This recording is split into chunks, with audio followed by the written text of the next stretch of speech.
Yechiam El Hamashiach, Yechiam Yosef Melech. Israq, aujourd'hui un jour extraordinaire. Yud Shvat. Yujvat 2022, 5782.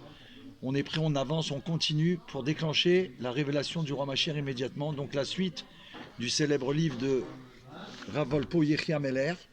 On continue, on est dans le Hot Gimel Bet.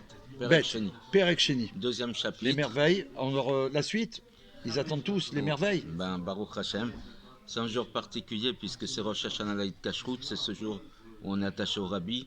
Puisque en 1951, Tafshin Yud Aleph, au moment où le Rabbi a accepté de devenir Rabbi, avec beaucoup de pression amicale de la part des Chassidim, qu'ils ont vu en lui le successeur naturel du Rabbi précédent. Pendant une année entière, le Rabbi, étant entre deux, ne voulait pas accepter le leadership. Et Tafshin Yud Aleph, le 24 Tevet, donc quelques jours, une quinzaine de jours avant Yud Shvat, les Chassidim ont intensifié la pression et le Rabbi ne réagissait pas. Il faut savoir aussi, puisqu'on parle de la Malchoute, de la royauté, que le Rabbi s'est comporté tout au long de la Nessiout comme un Melech. Ça veut dire qu'un roi, il ne cesse pas dominé par la pression ambiante. Et j'ai entendu il n'y a pas longtemps que il y a certains moments où des chassidim voulaient tellement que le Rabbi fasse des Fabringen, Ouais. que Shabbat, quand il arrive à la Choud au 770, ils avaient déjà préparé la table, les tables et tout. Tout était prêt. Tout était prêt. Et le Gabaï, donc, qui annonçait, après avoir reçu un signe du Rabbi, qu'il allait avoir le Fabringen, Ouais. il était presque prêt à annoncer ça. Et comme le Rabbi n'avait pas décidé de faire Fabringen, il avait son céder, il est reparti. Ouais. Et malgré la pression, ils ont tout préparé pour Ah qu'il y ouais, ait ouais, d'accord, Fabringen. d'accord. Quand il décidait que c'était pas le C'est ça, moment, c'est le Meler. voilà. C'est Donc vraiment le roi. ça, c'est la royauté. Ça, c'est un Rabbi et il nous l'a montré. Et donc, en Tafshin Yud Aleph, il nous a attachés à lui. Mais dès le début, et j'aimerais m'arrêter là-dessus, même si c'est pas complètement lié à ça, je crois qu'il y a quelque chose à mettre en avant. Oui. Le fait que le Rabbi nous ait demandé de participer à faire venir la Géoula, alors qu'il pouvait le faire tout seul. Absolument. Il avait ses capacités, mais tout le temps, il a demandé la participation du peuple. Pourquoi il fait ça? Parce qu'en vérité, je crois qu'il veut absolument que nous, on prenne confiance en nos capacités. Aujourd'hui, pour être épanoui dans sa vie, pour être bien dans sa vie, il faut savoir avancer. C'est Et ça. le Rabbi, il nous a donné les rênes, mais il nous dit aussi. Il nous a donné le céder, mais il veut qu'on révèle l'essence de notre âme. Exactement. De Ce chaque soit juif. nous qui montrions que nous sommes capables personnellement d'avancer. Et je crois que c'est important de le dire. Parce que beaucoup s'appuient sur leur mashpim, etc. Ils veulent que les gens fassent ce travail à leur place. Mais c'est pas ça qu'on nous demande. Dor Hashui, la 7e génération, c'est qu'on est capable aussi, nous, de sortir en shlichut, de sortir, aller voir nos frères, de les rapprocher de la Torah et des mitzvot, mais qui se sentent épanouis dans cet investissement qu'on les aide à avoir, et qu'après ils s'épanouissent chacun par soi-même. C'est ça, nous révéler à nous et ensuite aller vers eux pour les révéler, Exactement. pour les aider à se Pour révéler. se révéler. Et eux, ils vont faire la même chose et ça se fait en un instant. C'est pour ça qu'on n'est pas joyeux aujourd'hui, véritablement, parce qu'on n'est pas assez, on se rend pas assez compte. Si on vient avec la Géoula, qu'on fait ce que Rabbi, alors on est dans une phrase particulière. Oui, mais je parle du monde de manière générale. Absolument. Mais leurs Sidim, ils sont joyeux. Alors je voudrais juste aussi compléter, c'est que c'est par le mérite de la Rebbetzin, l'épouse sainte du Rabbi Melech HaMashiach, une nouvelle fois, qui a fait une pression, on va dire, si on peut dire spirituelle bien sûr, une pression divine, qui a demandé à son Rabbi de se révéler d'une façon incroyable en lui disant, il me semble que si elle a dit au Rabbi que son père, le Rabbi précédent, son père, n'aurait jamais laissé les Chassidim un instant sans Rabbi. Et donc c'est là où il a, Baruch Hashem, fléchi, si on peut dire. Ça a été le tampon et voilà, il s'est révélé. Donc on est avec le Meler, Baruch Hashem. Alors on y va? Oui, donc on va bien évidemment dédier le shiur, les Idoui Nishmat, nos parents, ton papa, ma maman. Et donc la décision de faire ce cours, on l'a décidé un matin ensemble. Absolument, pour la Géoula Mitzvah Shema. Et on s'est dit qu'ils avaient besoin, pour nous-mêmes, on a besoin de faire quelque chose de Ilou Nishmatam pour l'élévation de leur âme. Mentionne son nom. Alors ma mère c'est Léa Batsimcha Frecha, ton papa Shlomo ben David, Bezrat Hashem, et tous les enfants d'Israël qui attendent de revenir immédiatement dans leur corps pour la délivrance véritable et immédiate. Amen. Alors donc la dernière fois, on était resté avec la fameuse question, comment le Rambam Maïmonide peut dire Yamod Melech Mibet David, va se lever un roi de la maison de David, alors qu'aujourd'hui il n'y a pas de statut de roi, puisqu'il n'y a pas de Sanhédrin, il n'y a pas de Beth Amikdash, il n'y a pas de Navi, il n'y a pas de prophète qui couronne le roi. Donc comment peut-on parler de Melech Mibet David qui va se lever sans qu'il y ait une possibilité de le reconnaître d'une manière authentique d'après la Torah. Évidemment. Donc on aurait dû dire Yamod Ish Misera David, un homme va se lever de la lignée de David, donc potentiellement parce qu'il est de la lignée, mais pas dire Melech, un roi, il n'est pas roi. C'était ça, tout le fondement c'était sur ça, le questionnement. Bon, on a eu d'autres questions, on évoquera plus tard, mais là dans le deuxième chapitre, il va nous dire qu'il y a 3 niveaux dans la royauté de David. Donc en introduction, il nous dit, il y a la Malchuta Atzmit, la royauté propre à lui, Aitnasut Shal Yede'am, l'élévation que le peuple va faire, puisqu'on a dit c'est le peuple qui va le nommer, voilà, en disant Yechia Melech David, Yechia Melech, que vive le roi, c'est donc l'élévation que le peuple lui donne et la royauté concrète. D'accord. Et il va nous dire Gam nachar shenimshar David yash kufot shebahem lo haya lo din melech. Et il dit que même après que David a été oint, a été couronné, il a eu des périodes dans lesquelles il n'avait pas le statut de roi. On va expliquer. Aval gam asbo aitabo malchut atzmit shekibel bet amshecha yede Shmuel. Mais même là, il y avait la royauté profonde, propre à lui, qu'il a reçue au moment de l'onction par le prophète Shmuel. Ça veut dire que même s'il n'a pas le statut, il est roi. Et ensuite, il y a eu aussi la nomination de la royauté qui a été faite par l'onction du peuple, par l'acceptation et la reconnaissance du peuple. Et ces prix notes, ces niveaux-là, et nan betelot gam bismanagalut, ils ne s'allument pas même en période d'exil.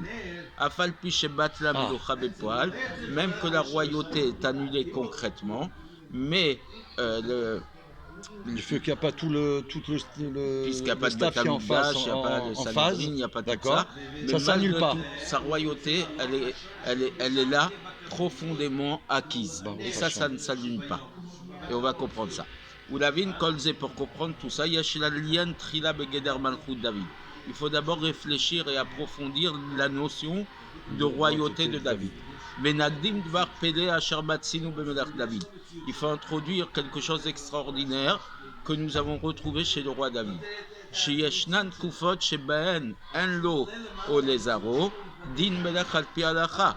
Il y a des périodes où ni lui ou ni sa descendance n'a statut de roi d'après l'Alacha. Quand il n'y a pas de Beth Amikdash, quand il n'y a pas de Navi, quand il n'y a pas de Sanhédrin. Ou Mikol Makom, malgré tout, Gamaz Lonibseka Malchut Umenum, la royauté ne s'est jamais interrompue chez lui. Deine Yadoua. Donc il est toujours roi malgré qu'il y a des périodes où il ne peut pas régner concrètement. Il est Melech. Deine Yadoua, il est connu. Shakadosh Baruch Hu Iftiach le David. Dieu a promis à David, c'est rapporté dans Samuel 2, chapitre 7, verset 16, Kisacha yenachon adolam. Ton trône sera préparé jusqu'à l'éternité. Ça veut dire que le trône du roi qui symbolise sa royauté, il est préparé pour l'éternité. D'accord? Alors le trône, s'il n'y a pas de roi, c'est une garantie de Dieu en fait. Voilà. Oui. Et on connaît les paroles des sages. David Melech Israël Chai Vekayam. À chaque occasion, on chante David Melech Israël Chai Vekayam. Tous les enfants d'Israël en plus. Hein. Ça, c'est tout le monde même nos grands-parents et tout le monde connaît cette chanson. Dans les Brit Milot, dans les Bar Mitzvot et mariages, on dit David Melech Israël Chai Vekayam. Et dans les brachot de l'Haftara, tous les Shabbats, tous les jours de fête, Ki Veshem Kodshecha Nishbat Alo Shelo Yirbenero Olam Vaed. Par ton saint nom, tu lui as juré que son règne, sa lumière, sa royauté ne s'éteindra pas, Léolam Vaed, pour l'éternité. Donc c'est paradoxal. D'un côté, il ne règne pas, et pourtant on lui dit que tu règnes toujours. Alors, Beiken Barour, donc il est clair Shemalchut David Chaya Vekayemet Bechol Hazanim Uvechol Hatkufot. Il est clair que la royauté de David existe, est vivante, à chaque période et à chaque époque. Elle est éternelle. Elle est éternelle. Elle peut pas, ça, on ne peut pas l'interrompre. C'est intéressant. Un jour, quand j'ai étudié à la yeshiva à Tzfat, Oui. il y a un bachour qui est Tu étais à la yeshiva de Rav Vishansky? Oui, Oui. je suis resté Baruch 2 Hashem. ans et demi, Baruch Baruch Hashem, Hashem. juste au moment de Gimel Tammuz, le premier. Incroyable. Et il y avait un bachour qui est devenu un mashpi après, je crois qu'il s'appelait de mémoire Aaron Lévy. D'accord. Il raconte que donc toutes les semaines, quand il allait faire Mufsaïm avant Gimel Tammuz, évidemment il disait Yechia, donnez-nous avec les personnes qui faisaient Mifsaïm et tout, ouais. Oui. Et le vendredi suivant, pendant 1 ou 2 semaines, il savait pas. Ah oui, Il n'osait pas. ouais. Juste après Gimel Tammuz, il n'osait pas dire Yechia, donnez-nous. Alors il y en a un, il lui dit, mais elle est où la phrase où il lui dit, ouais, il manquait quelque chose, quoi. Oui. Quand tu mettais les tefilines ou quoi. Évidemment, je ne sais pas s'il a dit, elle est où la phrase où il est où Yechia, donnez-nous. Alors lui, il est gêné, il lui dit, vu ce qui se passe, j'ai un peu, je sais pas. Alors il lui dit, si aujourd'hui tu hésites et que tu penses que ce n'est plus possible, ça veut dire que ça n'a jamais existé. Wow. Parce que la vérité, elle est tu ne peux pas l'arrêter. Absolument. Donc si c'était vrai avant, c'est vrai aussi aujourd'hui. Donc tu dois continuer. Et ça l'a renforcé, incroyable. Il a repris. Donc bon, voilà, c'est ça. Quand c'est immuable, il n'y a pas de chance. Il y a eu ça ou ça ne change pas. Exactement. Mais malgré tout, c'est a priori incompréhensible. Charé Bizvan Agadout, il dit ça en gras, donc en gros, bat la Malchut David. À l'époque de la Gadout, la royauté de David s'annule. Ou Vame ou Chai Vekayam Gamata. Et comment peut-on dire qu'il est vivant, même maintenant? Ou Vioter et Nomouvan, et encore plus, c'est incompréhensible. Charé Afilou Bizman Malchut David Atzmo, et encore une fois, il le dit en gras, il fait ressortir ça. Même à l'époque même de la royauté de David. Donc quand il était roi. Il était roi. Matsinut Kufot Shebaem Lo Ayalodin Lichora Din Melech. On a trouvé des périodes qu'a priori n'avaient pas de statut de roi. D'accord. Comment ça? On rapporte dans le Yerushalmi. Alors on sait qu'il y a deux Talmuds. Il y a le Talmud de Babylone et le Talmud de Jérusalem. Donc dans le Talmud de Jérusalem, c'est un peu particulier. Dans le Talmud Bavli, le Talmud de Babylone, c'est beaucoup de discussions entre les sages. Et à travers les discussions, à travers les preuves et références que chacun amène, on arrive à déblayer le terrain pour arriver à un statu quo, des compromis. Dans le Yerushalmi, c'est pas du tout de discussion. Il n'y a pas de discussion. C'est directement des citations et des certitudes. D'accord, ça passe pas par le même, c'est pas la même structuration de texte. D'accord. Alors en tout cas, dans le Yerushalmi, Rosh Hashanah, chapitre 1, Halakha Aleph, ça passe par l'Halachot. Début. Voilà, début du texte. Voici ce qu'on nous dit. Ravuna a dit, Kol otan shisha chodashim shaya David boreach mipnei Abshalom beno. Tous les 6 mois que David fuyait devant Abshalom son fils, on avait rapporté que son fils Abshalom a voulu prendre la royauté. Oui. Et donc il a destitué David et David a dû fuir. D'accord. Alors, qu'est-ce qu'il faisait? Biseira Yamit Kaper. Il se faisait pardonner de ne pas être roi, d'accord, parce qu'il fuyait.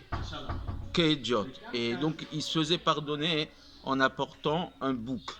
D'accord. Ah, il a amené un sacrifice. Un sacrifice. D'accord. Comme un homme simple. D'accord. Avec Korban Aïdacham, il y a un commentaire qui explique chez Melech Mevi Seirizim Lechatato. Lorsqu'un roi ne peut pas faire une erreur, une faute non intentionnelle, ce qu'on appelle un khatat, Beshogeg, donc sans faire exprès, il doit emmener un bouc pour se faire pardonner. C'est le sacrifice que le roi amène. D'accord.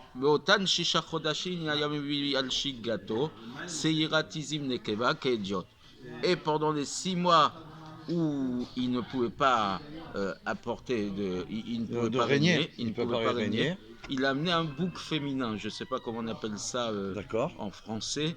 Il y a le bouc masculin et la femme du bouc. D'accord. Keidjot, comme un homme simple. Donc le roi lui il amène un bouc. Parce qu'il ne pouvait pas régner, donc il devait apporter un sacrifice, il l'amenait. Alors donc lui, comme il ne pouvait pas régner, il n'avait pas le bouc mâle, l'homme, le garçon. Il amenait le bouc féminin, comme un homme normal. Ouais. Ou Vifne Moshe. Et pourquoi donc il amenait comme un homme normal chez Ayalodin Meller, parce qu'il n'avait pas le statut de roi, donc il devait passer du bouc au masculin au bouc au féminin comme un homme normal. D'accord. Mitkaper Ayabiseira, Kedin Idiot, et il se faisait pardonner avec cette le fait qu'il ne pouvait pas exercer son pouvoir en tant que roi. Voilà, donc comme un homme normal, il amenait la Seira plutôt que le Seir, la féminin plutôt que le masculin. Ouve Meiri Orayot Yudalevbet, commentaire du Meiri, nous dit Beyerae Shen Lodin Nasi, et là Beot Shumarzik Bemalchuto. Il semblerait, nous dit le Meiri, qu'il n'a le statut, le digne de Nasi, de prince d'Israël, que lorsqu'il tient sa royauté, lorsqu'il est au pouvoir. C'est quand il est Nasi alors. Nasi et Meler, ça va ensemble. C'est ça, ça va ensemble.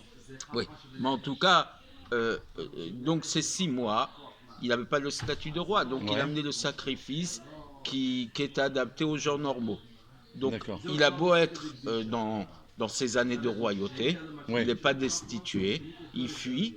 Il fuit parce qu'il est en danger, parce qu'il est en danger, mais il n'a pas le statut de roi. C'est ça. Et malgré tout, il se comporte comme un homme normal, donc il amène le sacrifice d'un homme normal, d'accord? Alors donc, c'est contradictoire. Oui, ça veut dire d'un côté il est roi, et d'un autre côté, il amène un sacrifice comme un homme normal. Ouais. Alors donc, nous dit de Ravolpo, donc on retrouve à comprendre de tout ça. Qu'il y avait une période de 6 mois chez le David Ameler, Loayadin Meler, que le roi David n'avait pas le statut de roi. D'accord. Agam, Shekvar Nimshach ou Malar Poal, Zman Rav Kodenachem, bien qu'il avait témoin et qu'il régnait concrètement depuis très longtemps avant ça. Oui, on avait vu juste avant qu'une fois qu'il était élu roi, ça ne peut pas changer, c'est immuable. Oui. Mais concrètement, il est roi. C'est pas comme si que ça vend le couronnement. Oui, il est déjà roi depuis très longtemps. D'accord. Et pendant ces 6 mois, il n'a pas le statut. Il n'a pas pu exercer en fait. Il n'a pas pu exercer ses donc, fonctions. Il est comme un idiot, comme un homme normal. D'accord. Donc, David. On sait que l'histoire, l'épisode d'Abshalom, elle était à la fin de la période de la royauté de David. Donc il a couronné, on sait qu'il est resté roi pendant 40 ans. 40 ans, oui. 33 ans à Hebron, à Jérusalem. Et 7 ans à Hebron. 7 ans à Hebron d'abord. Oui. D'accord, 7 ans à Hebron et 33 ans à Jérusalem. Et ça, c'était presque à la fin de son règne. D'accord. Donc pendant 6 mois dans son règne, il ne règne pas. D'accord. Et il n'a pas le statut. Mais c'est vrai que réellement, ce n'est pas tout prouvé.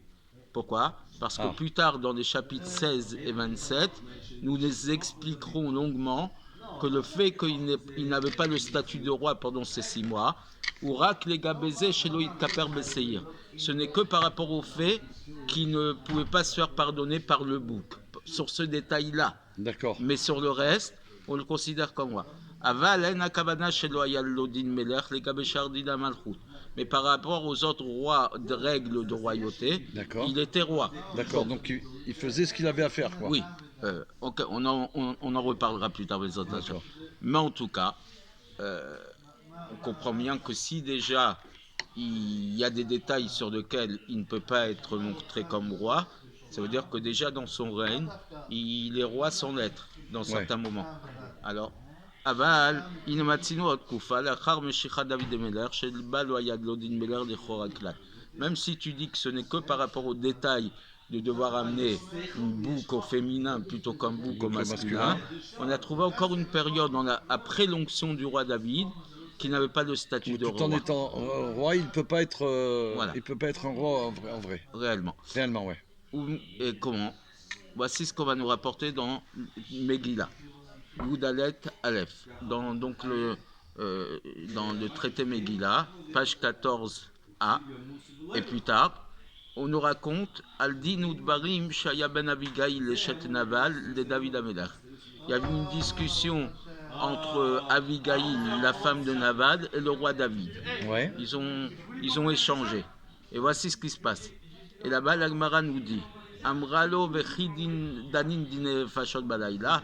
Elle lui a dit, peut-on statuer sur des lois qui concernent la vie la nuit?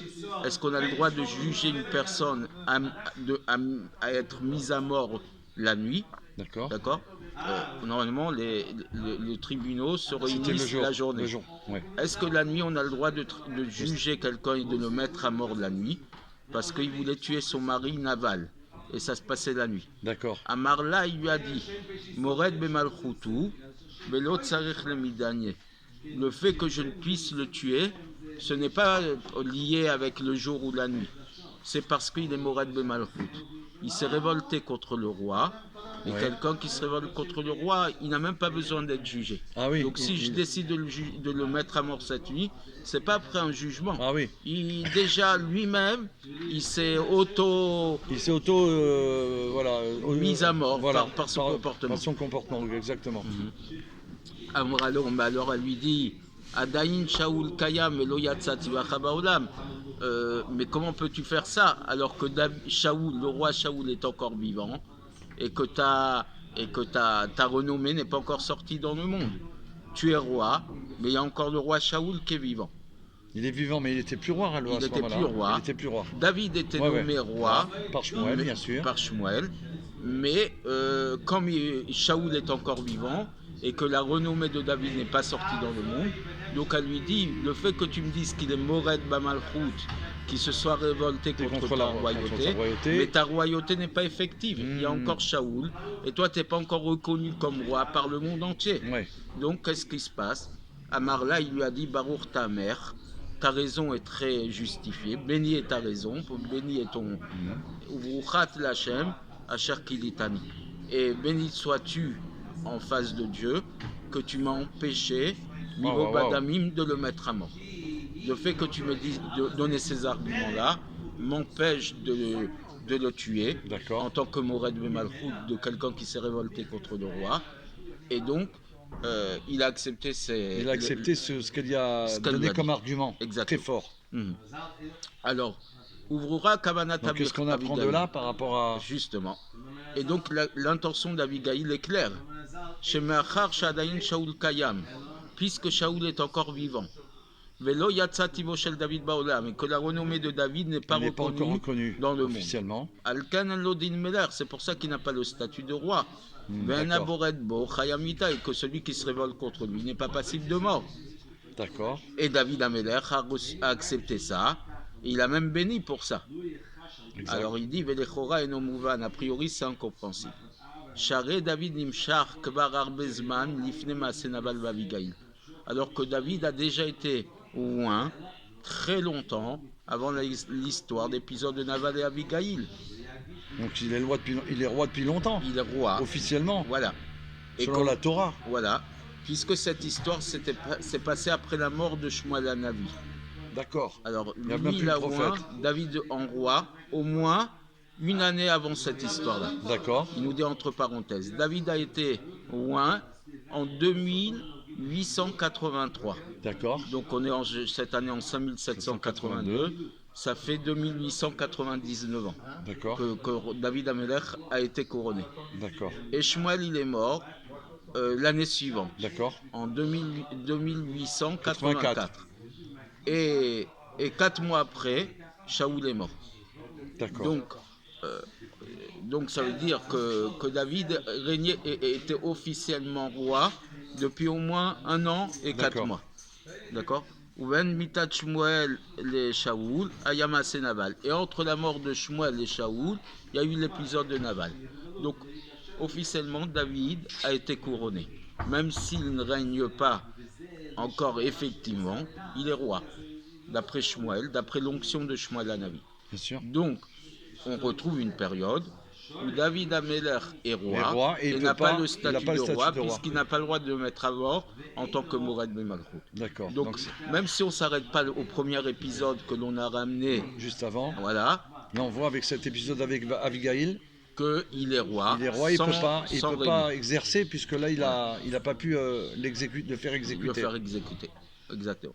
Alors, nous avons donc une preuve claire que la royauté de David, elle existe, même lorsqu'il n'a pas le digne de Meler, qui ne peut pas régner, d'accord?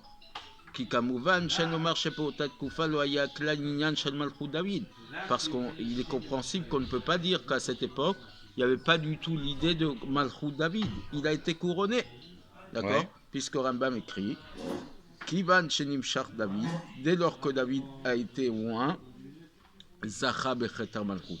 Il a mérité la royauté. Donc il est roi. Il n'a pas le digne, il ne peut pas mettre à mort, il ne peut pas exécuter, mais il est roi dès lors qu'il a été oint. D'accord? D'accord. Il est roi. Donc je crois qu'on va arrêter là pour bien intégrer Bezrat Hashem. Et on a eu ces deux preuves. Je finis. Oui. Les Sriya David Becheter Malchut Aitamiyad Kashelimshar. Le mérite de David à régner a été lorsqu'il a été oint, malgré tout le digne de Meler. Donc à partir du roi de Shmuel, on est d'accord. D'accord. Et malgré tout le digne de Meler, le digne de roi, d'exercer. Voilà, ne l'avait pas tant que sa renommée n'était pas sortie dans le monde. Donc sous-entendu, lorsque l'ensemble du peuple ne l'avait pas reconnu comme roi. D'accord? Donc on voit comment c'est important l'acceptation du Meler. Exactement, c'est tellement. Yechia Melech HaMashiach, c'était la suite de Yechia Meler et on se retrouve très bientôt, très prochainement, c'est-à-dire tout de suite, now. Amen.